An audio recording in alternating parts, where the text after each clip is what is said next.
ప్రభువైన యేసుక్రీస్తు నామములో మీ అందరికీ వందనాలు. Praise the Lord. ఈ ఉదయకాల సమయంలో దేవుని యొక్క వాక్యాన్ని చదువుకుందాం. మొదటి సమూయేలు గ్రంథము 16వ అధ్యాయము 13-14 వచనములు. సమూయేలు తైలపు కొమ్మును తీసి వాని సహోదరుల ఎదుట వానికి అభిషేకము చేసెను. నాటి నుండి యెహోవా ఆత్మ దావీదు మీదకి బలముగా వచ్చెను.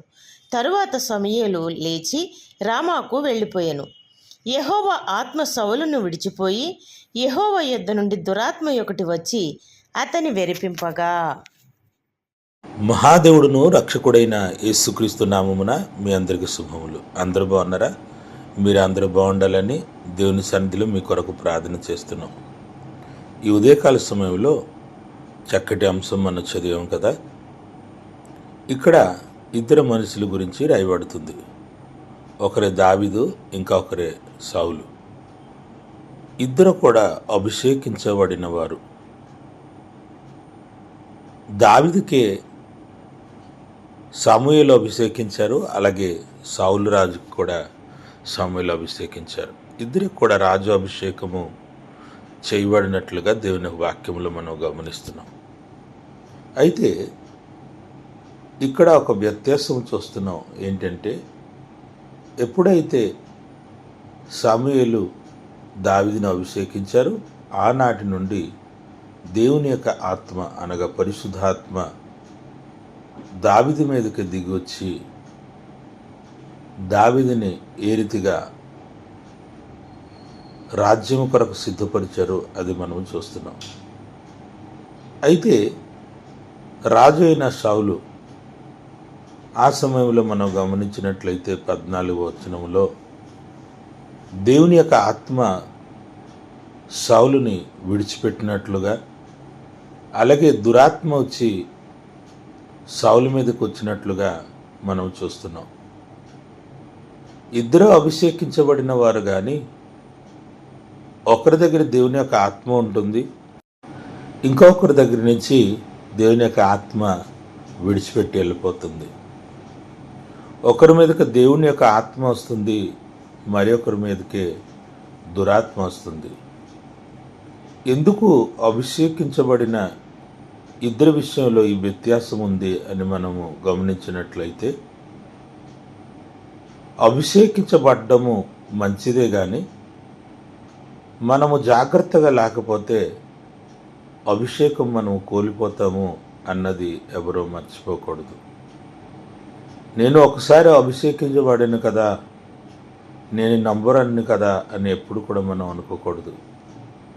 దేవుని అభిషేకమును బట్టి మనం తగ్గించుకొని ఇంకా భయముతో వణుకుచు దేవుని సన్నిధిలో ఇంకా తగ్గింపు కలిగి బ్రతకాలి తప్ప, నేను అభిషేకించబడని అని చెప్పి గర్వించిన ఎడల సౌలుకే ఏ గతి వచ్చింది అదే గతి వచ్చేస్తుంది.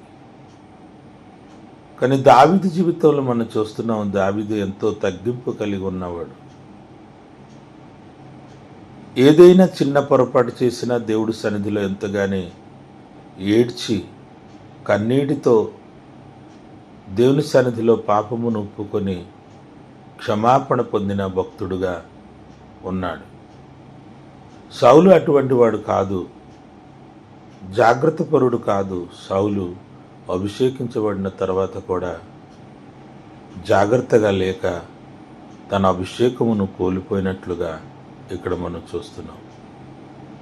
అభిషేకము కోల్పోవడం మాత్రమే కాకుండా దేవుని యొక్క ఆత్మ ఆయన దగ్గర నుంచి దూరం అయిపోవడం, దురాత్మ వచ్చి ఆయన మీద పడడం ఎంత భయంకరమైన విషయం ఒకసారి ఆలోచించాలి.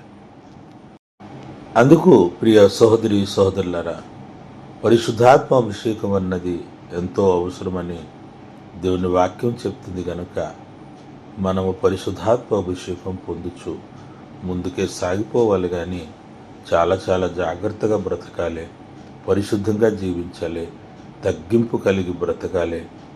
అలాగే దేవుని యొక్క మాటను లోబడుతూ మనం ముందుకు సాగిపోవాలని ప్రభు పేరిట మనవి చేస్తున్నాను.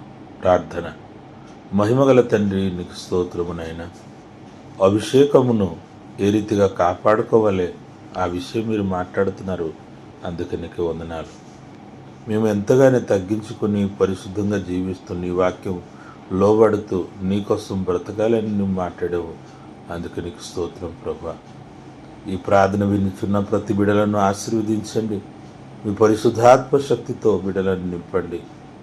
అలాగే నీ ఆత్మ పొంది ఉన్నాము కదా అని గర్వించకుండా, అభిషేకం పొంది ఉన్నాము కదా అని గర్వించకుండా, ప్రతి ఒక్కరి తగ్గింపు కలిగి బ్రతుకుటకు, అలాగే దావీదు ఏ రీతిగా అయితే ప్రభువా నాయన నీ పరిశుద్ధాత్మను ఎంతగానే పొందుకుని ఆ పరిశుద్ధాత్మ పొంది ఉన్నాను కదా అని ఇంకా తగ్గింపు కలిగి బ్రతికాడో అదే రీతిగా మేము బ్రతుకుటకు సహాయం చేయండి. అలాగే ప్రార్థనలు ఏకీవించిన ప్రతి బిడ్డలను ఆశీర్వదించండి. వారి పనిలో వారి ప్రయత్నం అన్నింటిలో దీవించి ఆశీర్వదించి మేలు చేయండి. పరీక్ష రాస్తున్న బిడ్డలను దీవించండి. అలాగే బెటర్మెంట్ రాస్తున్న బిడ్డలను కూడా బహుగా ఆశీర్వదించండి. మా ప్రార్థన వినేందుకు స్తోత్రం చెల్లించి యేసు పుణ్యనామములో అడుగుచున్నాము తండ్రి. ఆమేన్. దేవుడు మిమ్మల్ని దీవించునుగాక.